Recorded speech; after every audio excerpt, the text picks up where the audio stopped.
தொடாத, அதான் தொடாத. என்ன பரமா, வெடிகுண்டு மேல கைய வச்ச மாதிரி இப்படி பதற? இளமதி, முதல்ல நீ ஒரு விஷயத்தை புரிஞ்சுக்க. உன்னோட ரேஞ்சே இப்ப வேற.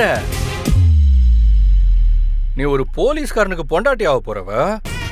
இந்த மாதிரி சாதாரண தங்க நகை எல்லாம் போடலாமா? இருக்கிறதுலயே ஸ்பெஷலான காஸ்ட்லியான வைர நகையை தானே நீ போடணும்.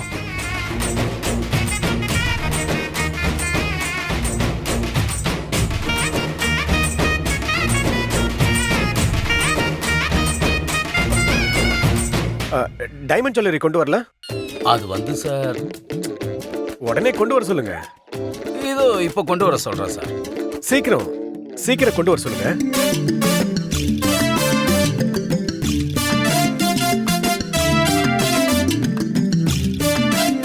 சார் இப்ப கொண்டு வந்துருவாங்க சார்.